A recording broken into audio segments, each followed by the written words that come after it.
यहाँ पे शर्त लगा के बाकायदा से एक रेस मुनक्किद की जाएगी। हर हफ्ते रेस होती है, हर हफ्ते हमारे रेस तो आप लगवा दो। हाँ, मैं लगवा दो। कोई कानून जो है हम लोग उसको इम्प्लीमेंट नहीं होने देते। करोड़ों में से कोई एक या दो आदमी ने ये सबक सीख लिया और बच गया तो हम कमा गए। इसमें क्या खर्चा आ जाएगा लाला भाई? 15,000 रुपये तक की भी आ जाएगा।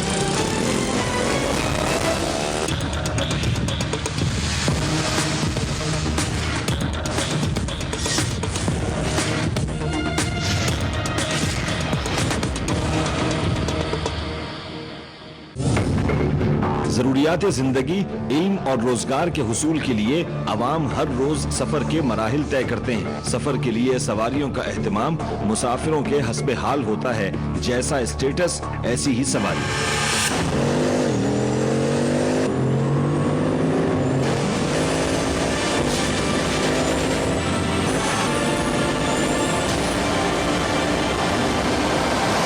इन्हीं मुसाफिरों में एक तबका 2 व्हीलर यानी मोटरसाइकिल सवारों का भी है, जिनमें गुज़श्ता दिहाई के दौरान होश रुबा इजाफा देखने में आया है। सिर्फ 10 से 15,000 एडवांस देकर माहाना किस्तों पर लाखों बाइक्स सड़कों पर मौजूद हैं। इन मोटरसाइकिल सवारों में एक मुख्तसर मगर खतरनाक तबका उन मंचलों का भी है जो बतौर खास वीकेंड, न्यू ईयर नाइट और जश्न आज़ादी के मौक़ों पर जत्थे के जत्थे शाहराहों पर उमड़ आते हैं। इन राइडर्स को कानून की फिक्र होती है, न अपनी जानों की। इन्हें रेसिंग राइडर्स माफिया के नाम से गिरदाना जाए तो गलत न होगा।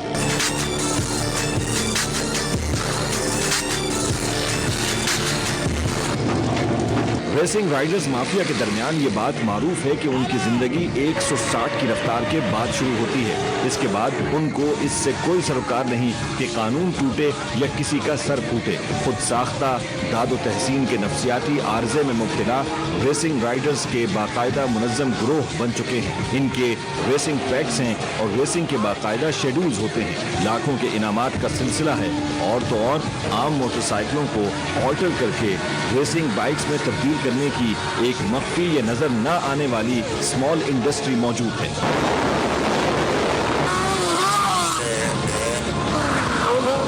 दादो तहसीन और इनामात के लालच में सलेंसर निकाले, वन विलिंग और अजीबो गरीब और रूह परवर करतब दिखाते ये मनचले ऐसे हौलनाक रोड एक्सीडेंट्स का शिकार होते हैं कि अल्लाह की पनाह। अक्सर ये भी देखने में आया है कि आम राहगीर भी इन करतबबाजों के अताब का शिकार होते हैं। आदादो शुमार के मुताबिक पाकिस्तान में होने वाले ट्रैफिक हादसात में 83% हादसात सिर्फ मोटरसाइकिलों के हैं। गुज़श्ता साल 2018 में अस्पतालों से जमा शुदा आदादो शुमार के मुताबिक सिर्फ कराची शहर में ट्रैफिक हादसात से जख्मियों की तादाद 1,05,000 सामने आई, जिसमें मोटरसाइकिल सवारों की अक्सरियत 16 साल से 28 साल के दरमियान की उम्र की थी।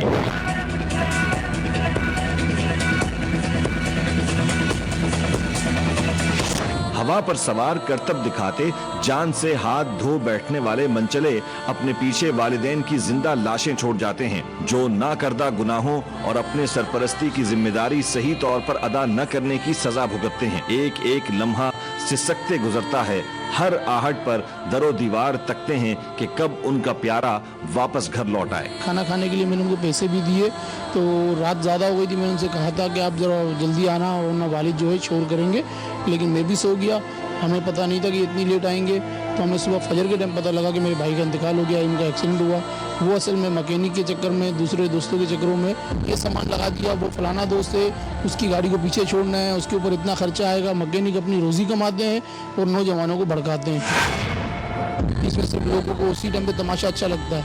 अगर हम गाड़ी भगाएंगे, जीत गए, तो लोग हमारी शाबाशी करेंगे, फलाने ने गाड़ी बहुत अच्छी भगाई, अमजद ने गाड़ी बहुत अच्छी भगाई। और इंतकाल हो गया या कोई एक्सीडेंट हो गया, वो उठाने भी नहीं आता। लेकिन सवाल ये पैदा होता है कि गैर कानूनी होने के बावजूद रेसिंग राइडर्स माफिया का मुनज़्ज़म निज़ाम कैसे मौजूद है? मोटरसाइकिलों की ऑल्ट्रेशन करने वाले मैकेनिक माफिया कैसे रियासत और कानून के खिलाफ महाजारा है? क्यों कानून हरकत में नहीं आता? क्यों इस जानलेवा माफिया का जड़ से खात्मा नहीं किया जाता?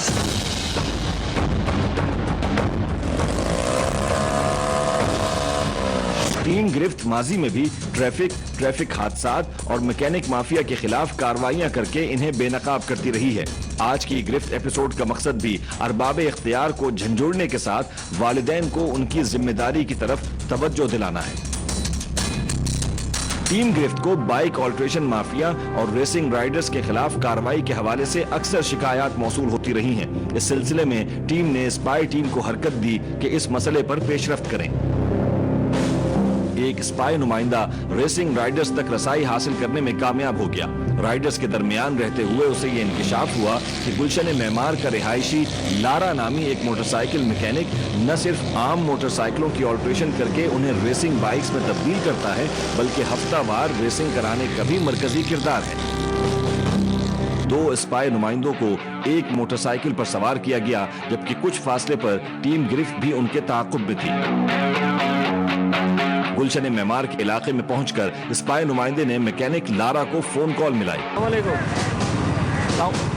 लारा भाई, हाँ लारा भाई, मैं इधर आया हूँ यार, ये होटल के पास खड़ा हूँ, किधर बैठे हो? नजर नहीं आ रहे। दोनों नुमाइंदे लारा की बताई हुई जगह पर पहुंच गए। लारा नामी मैकेनिक चेहरे पर सर्जिकल मास्क लगाए नुमाइंदों से मिलने आया।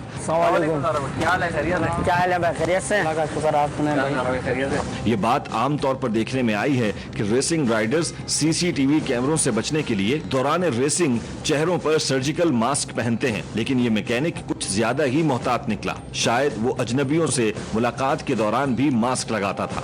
बस लारा भाई हमारे भाई हैं, इनको लेकर आया हूँ, आपकी बड़ी तारीफ सुनी है हमने। नुमाइंदे ने लारा से कहा कि वो अपनी बाइक को ऑल्टर करवाकर रेसिंग बाइक में बदलवाना चाहता है और इसी वजह से वो इसके पास आया है।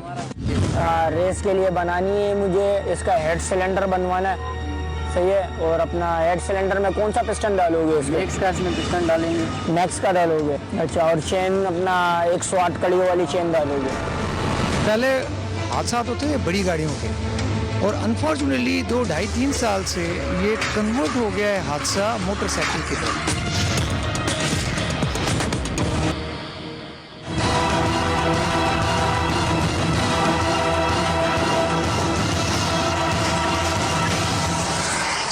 तो ये गाड़ी के अंदर मेरे को मेरी गाड़ी बनवानी है, रेस के लिए।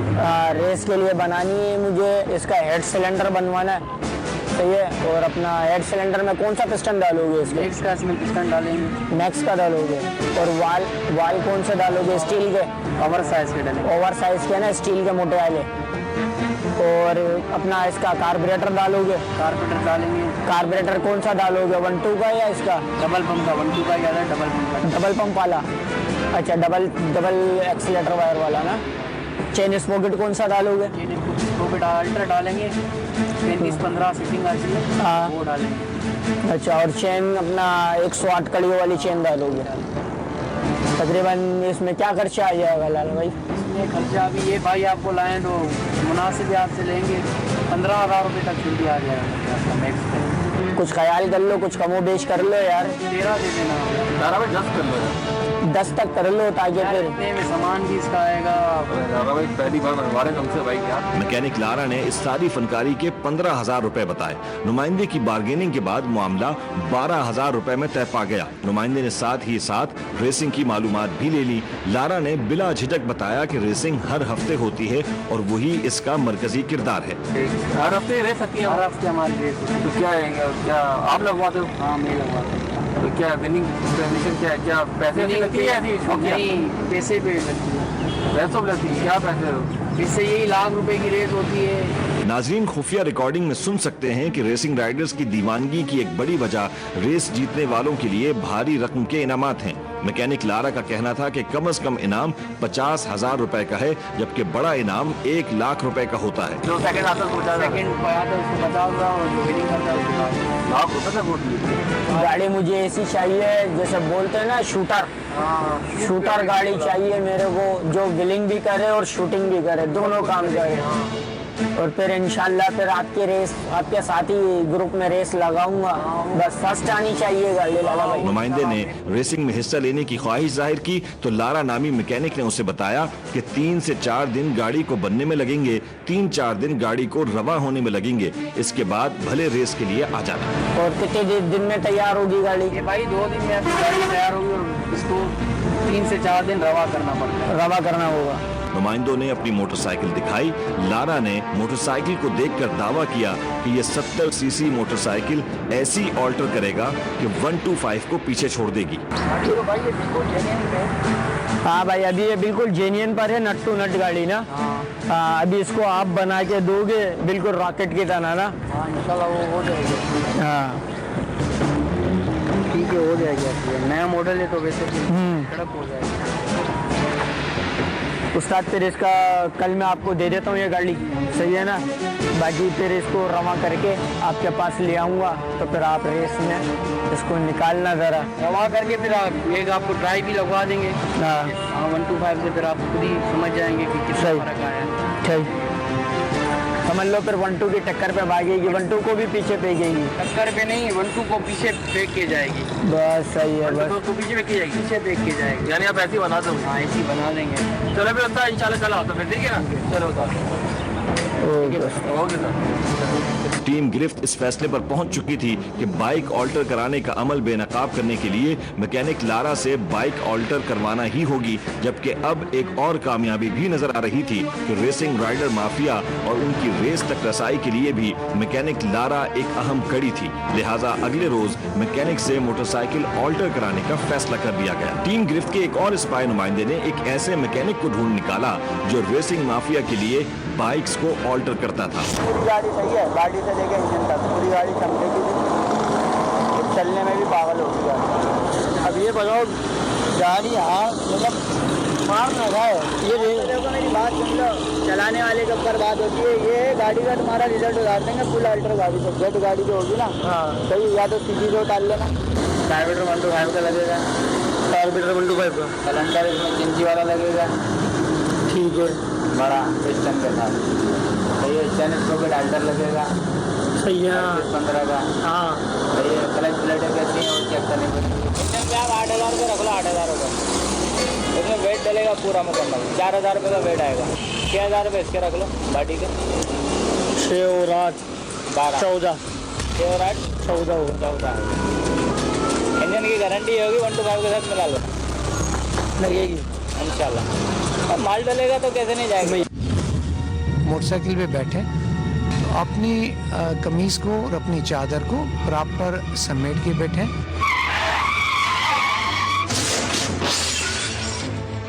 लाइसेंस है? नहीं, लाइसेंस नहीं है।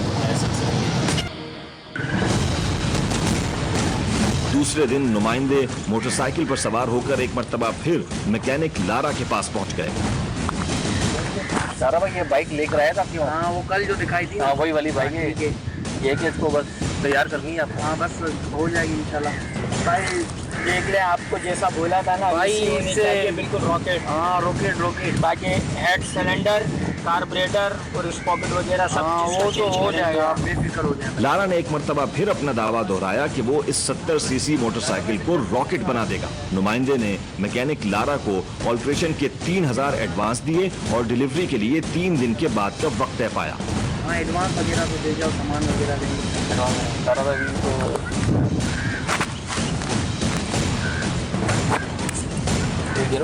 3,000 रुपये। 3,000 रुपये जब हम लोग आएंगे तो दे जाएंगे, या बीच में कभी चक्कर लगेगा तो हम दे जाएंगे। चलो ठीक है, वो देंगे ना आपस में। ठीक है भैया।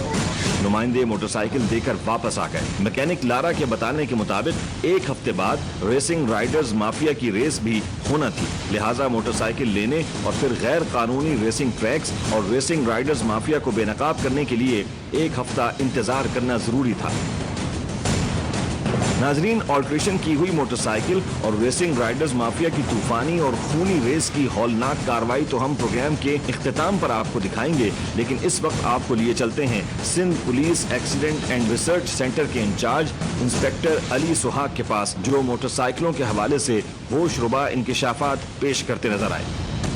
कहने को ये बात थोड़ी सी थ्रिलिंग लगती है, कुछ एडवेंचरस सी लगती है कि मंचले अपने आप को जब वो एक तरंग में होते हैं तो कहते हैं कि ज़िंदगी 160 किलोमीटर फी घंटा की रफ्तार के बाद स्टार्ट होती है।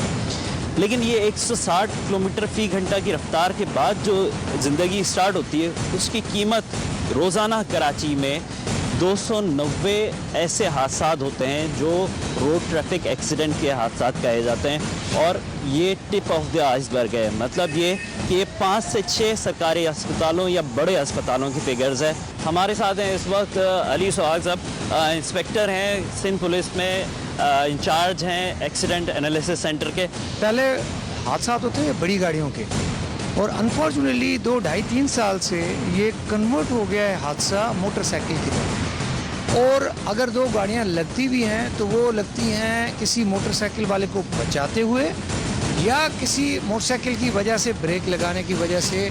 तो ये ओवरऑल देखा है कि जब से मोटरसाइकिलों की तादाद बढ़ गई है तो ये हादसा का तादाद भी बहुत तेज़ी से बढ़ गया है। आवाम की जानिब से ट्रैफिक कवानीन की पासदारी में कमी और कोताही देखने में आती है। गाड़ियों के अधूरे कागजात, लाइसेंस न बनाना या अदम मौजूदगी, रॉन्ग रूट का इस्तेमाल या सिग्नल तोड़ना, कम उम्र नौजवानों की ड्राइविंग, हेलमेट की अदम मौजूदगी, गाड़ियों पर hooters, tinted glasses, fancy number plates वगैरह ऐसे अवामिल हैं जो मामूल की बातें हैं। नतीजतन कवानीन शिकनी के बायस आवाम को अंदोहनाक हादसात का सामना करना पड़ता है। इसमें वो लोग भी शामिल हैं जो वन व्हीलिंग वगैरह करते हैं, जो बच्चे। जी हाँ, वन व्हीलिंग वाले भी उनकी भी तादाद बहुत ज़्यादा है। या जैसे आपने इंट्रो में कहा कि ज़िंदगी अगर 160 से ऊपर शुरू होती है तो शायद उनकी ज़िंदगी तो ख़त्म होती है, लेकिन मैं आपके तवज्जो से कहूँगा कि उनके वालिदैन भी बेचारे मर ही जाते हैं। मनचले अपनी मसनूई, तसव्वुराती और जज्बाती दुनिया में इतने मगन हो जाते हैं कि अपने अहले खाना की फिक्र भी नहीं रहती। स्टंट्स और मुख्तलिफ करतबबाजियों में जान से हाथ धो बैठने वाले मनचलों की मुतासिरा घराने जिंदा लाश की तस्वीर बने उनकी राह तकते रह जाते हैं।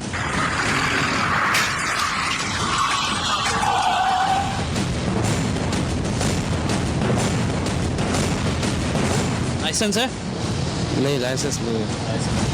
ड्राइविंग लाइसेंस ड्राइविंग का कानूनी परमिट होता है। आवाम इस बात से बिल्कुल गाफिल है कि लाइसेंस के बगैर किसी भी हादसे को इक़दाम कत्ल तस्वुर किया जाता है।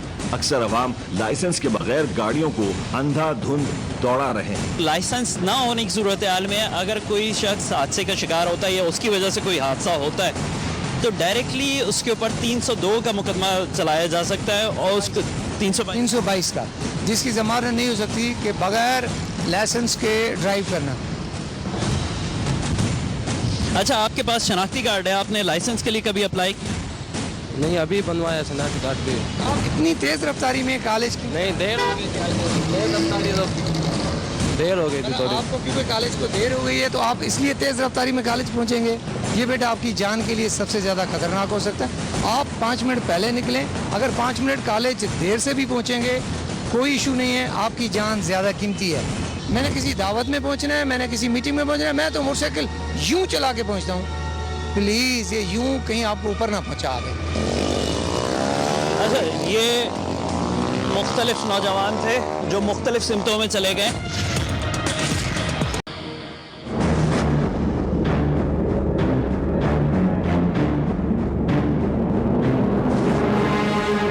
अब ये जो मोटरसाइकिल वाला देख रहे हैं, यहाँ इसको अलो नहीं है। ये नीचे भी डबल रोड है, लेकिन शॉर्टकट करने के लिए आपका कैमरा अगर मैन दिखाए, इतने बिजी रोड के करने के बाद वो लोग चढ़ रहे हैं। और ये जो हेवी गाड़ियां हैं इनके साथ प्रेशर ब्रेक है, इनके साथ प्लीज ये प्रेशर ब्रेक है। अगर आप ये सोच रहे हैं कि आप अपनी फैमिली के साथ जा रहे हैं और ये जो लोड कंटेनर है ये रुकेगा, ये कभी भी नहीं रुकेगा, क्योंकि इसकी प्रेशर ब्रेक में इसको टाइम चाहिए होता है। और आप विटनेस करेंगे इस पे, अभी आप कैमरा मैन दिखाया कि ये मैस हो गया है रोड का। इतने बिजी रोड पे सबसे ज्यादा हादसा, ये रक्षा देखें, ये इंचों से बचते हैं यहाँ पे हादसा। क्या वजह है इसके अंदर? कोई मैनेजमेंट, ट्रैफिक मैनेजमेंट नहीं की जाती, रोड प्रॉपर नहीं बनाया जाता, मोड़ कहाँ से लेना है, किसी ने कट कहाँ से लेना है, कोई क्यों इस चीज़ को जो है वो निगलेक्ट किया जा रहा है? असल में ये जो कंसेप्ट है ना कि क्योंकि मेरे पास मोटरसाइकिल है और मैंने कहीं स्कूल कॉलेज के क्लास में पहुंचना है, मैंने किसी दावत में पहुंचना है, मैंने किसी मीटिंग में पहुंचना है, मैं तो मोटरसाइकिल यूं चला के पहुंचता हूं। प्लीज़ ये यूं कहीं आपको ऊपर ना पहुंचा दे। इंजरीज के अंदर जो मरीज़ आते हैं या तो मल्टीपल फ्रैक्चर्स पॉलीट्रॉमा के साथ आते हैं या हेड इंजरीज के साथ आते हैं। 2-3 वजूहात हैं इसकी कि जो इतने पेशेंट्स रोड ट्रैफिक, एक तो ट्रैफिक कंजेशन ही आपको पता है कि बहुत ज़्यादा होगी, दूसरा ये कि हम लोग ट्रैफिक रूल्स को अबाइड नहीं करते। कोई कानून जो है हम लोग उसको इम्प्लीमेंट नहीं होने देते या हम उसको डिफाई करते हैं। जैसे आप देख लें कि मोटरसाइकिल जो है वो चलाते हैं लोग, हेलमेट नहीं पहनते। हेलमेट का इस्तेमाल जो है बिल्कुल बहुत मैंडेटरी है लोगों के लिए और उनको इस्तेमाल करना चाहिए। वन व्हीलिंग करते हैं, इस तरह की चीज़ें ना करें। ये व्हीलर्स जो होते हैं ये रात को बच्चे निकलते हैं घरों से चोरी छुपे और अपने माँ बाप को बताते नहीं और उसमें बहुत सारे एक्सीडेंट्स हो जाते हैं। फिर दूसरा एक और बात भी है कि ट्रैफिक रूल्स अबाइड करना बहुत ज़रूरी है। ओवर स्पीडिंग, छोटी छोटी गलियों में से तेज़ी से निकलते हैं और जाके टकरा जाते हैं बसों के साथ। अक्सर आपने देखा होगा कि इनके एक्सीडेंट्स होते ही बसेज और लार्जर व्हीकल्स के साथ हैं और इतनी स्पीड में जा रहे होते हैं कि ये रुकते ही नहीं हैं।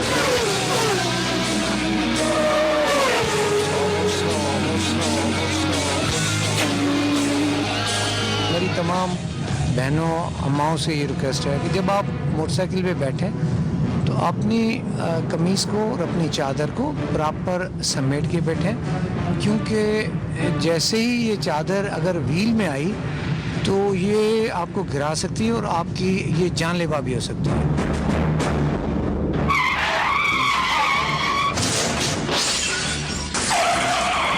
नाज़रीन, जिस तरीके से आपको पहले दिखाया है कि बाइक ऑल्टर करा के नौजवान जो है वो किस तरीके से हादसा का शिकार होते हैं, इसी तरीके से हमारे भी कुछ टीम मेंबर्स थे जिन्होंने एक बाइक को जो है वो ऑल्टर कराया है सिर्फ इसलिए इस रैकेट तक पहुंचने के लिए कि किस तरीके से ये बाइक ऑल्टर करते हैं मुख्तलिफ मैकेनिक्स और उनके साथ पूरे जो ग्रुप्स होते हैं जो गैंग्स की सूरत में काम करते हैं, वो नौजवान किस तरीके से अपने आप को आगे कैरी करते हैं। और अब हमारे पास 3 दिन हो गए, हमारे पास बाइक ऑल्टर होके आ गई है।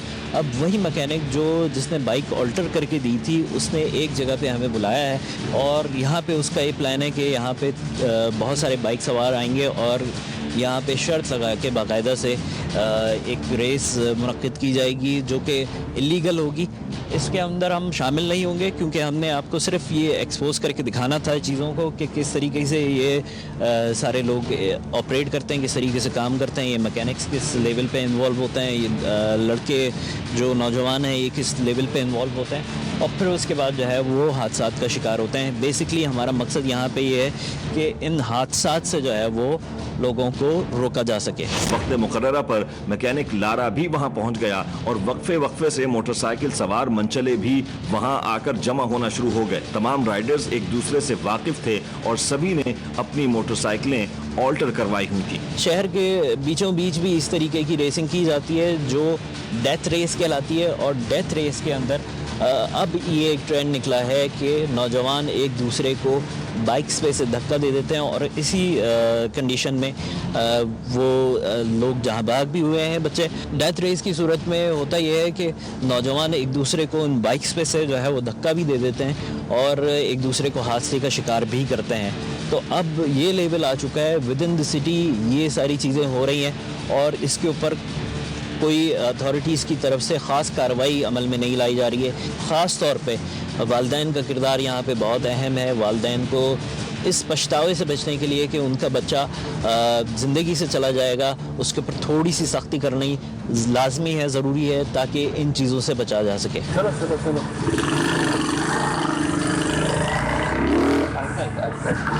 क्या खैरियत है? अल्लाह का शुक्र, खैरियत है। सर क्या रेडी है? हाँ रेस तो रेडी है अभी।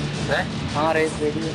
सर तो ये गाड़ी कैसे चलाने में मजा आया ना आपको? बहुत मजा आया। हाँ ना, खड़ा कोई नहीं। मैंने ट्राई करते हैं रेस में।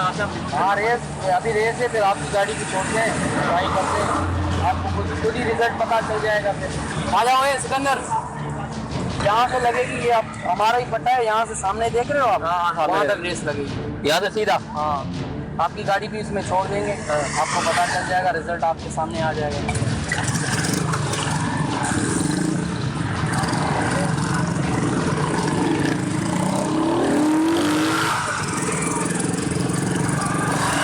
नाज़रीन, इस वक्त आप देख सकते हैं कि ये बाइक सवार नौजवान जो है वो अब ऐसी एक डिज़र्टेड रोड की तरफ जा रहे हैं जहाँ पे बहुत ज़्यादा रश नहीं है, गाड़ियों की वहाँ से आमदरफ जो है वो नहीं है।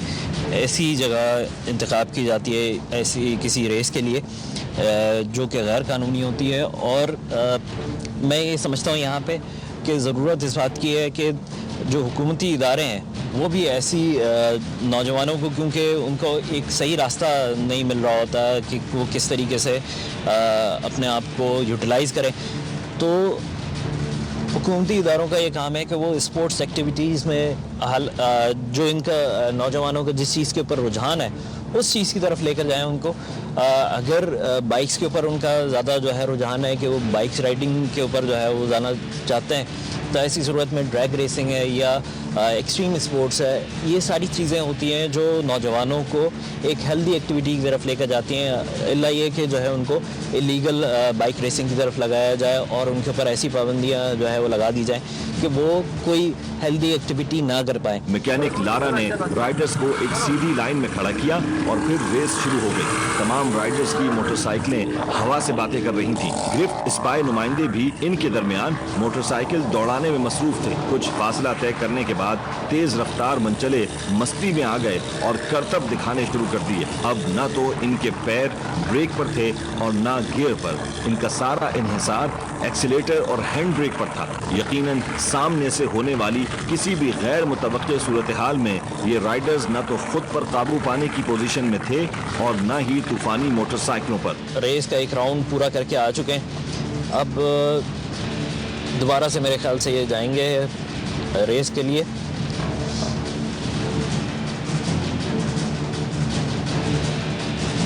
हमारे नुमाइंदे क्योंकि इनके साथ हैं, हमने गाड़ी अपनी पीछे रखी हुई है। अब ये बाकायदा वन व्हीलिंग करते हुए जा रहे हैं जहाँ से मुझे नज़र आ रहा है।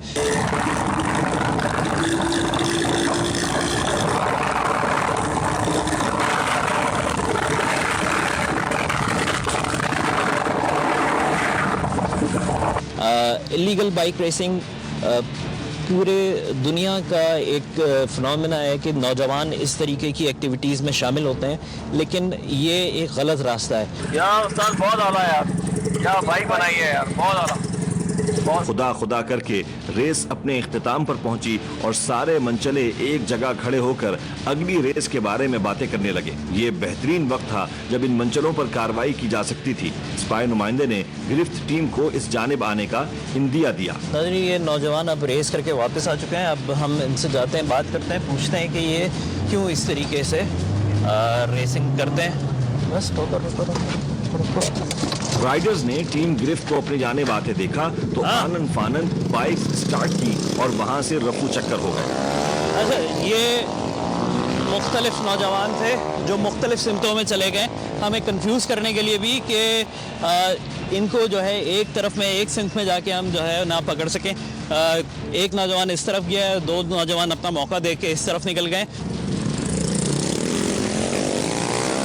अच्छा, ये क्योंकि इलीगल एक्टिविटी हो रही होती है, नौजवान इसी तरीके से जो है वो रेसेस में अपने आप को इन्वॉल्व कर लेते हैं और इनको अपनी जान का जो है वो एहसास नहीं होता, इनको अपने वालिदैन का एहसास नहीं होता बेसिकली कि इनके जाने के बाद वो कितनी तकलीफ़ में होंगे और वो किस मुसीबत में होंगे। तो ये हादसात नहीं होते, बेसिकली ये सानियात हो जाते हैं और इसके तदारुक के लिए ज़रूरी है कि हुकूमती इदारे या जो भी कंसर्न अथॉरिटीज़ हैं इसके ऊपर तवज्जो दें ताकि नौजवान जो इस तरीके से स्पॉइल हो रहे हैं वो स्पॉइल ना हो और एक्सट्रीम स्पोर्ट्स या ऐसी एक्टिविटीज़ या रेसिंग एक्टिविटीज़ जो लीगल हैं, जो प्रोटेक्टेड हैं लॉज के ज़रिए से और मुख्तलिफ़ कवानीन के ज़रिए से जिसमें इनकी सेफ्टी और सिक्योरिटी का ख्याल रखा जाता है, वो चीज़ें जो है अब इनको करवाई जाएं ताकि ये इस हादसात से और सानियात से बचा जा सके। कानूनी मुमानियत के बावजूद रेसिंग राइडर्स माफिया का मुनज़्ज़म निज़ाम, इंतजामिया और कानून नाफिज करने वाले इदारों की कारकर्दगी पर सवालिया निशान है। Motorcycles, alteration, mechanic mafia, racing Riders mafia के पीछे एक अहम किरदार है जो इन्हें कानून के खिलाफ उकसाते हैं। लेकिन अरबाब इक़्तिदार लूट खसूट और करप्शन से अगर फरागत पाले तो बुनियादी नौइयत के अवामी मसाइल पर तवज्जो तवज्जो दें। पाकिस्तान एक ऐसा मुनफरिद और खुशनसीब मुल्क है जिसकी आबादी का 60% हिस्सा नौजवानों पर मुश्तमिल है, लेकिन नौजवानों की कसरत इसी सूरत में खुशनसीब हो सकती है जब मुस्तकबिल के इन मेमारों की तालीम और तरबियत और किरदार साजी पर भरपूर तवज्जो दी जाए। रेसिंग राइडर्स की हुदूद और क़ुयूद का तयन करके उन्हें खेलों की शक्ल में इजाज़त दी जाए ताकि नौजवान तखरीब के बजाय तामीरी तरीक़े अपनाकर अपने शौक और जज्बे को परवान चढ़ाएं और मुल्क व मिल्लत का नाम रोशन करें। जब तक कानून की पासदारी को यकीनी नहीं बनाया जाता, टीम गिरफ्त बेदारी शऊर के लिए अपनी आवाज़ बुलंद करती रहेगी।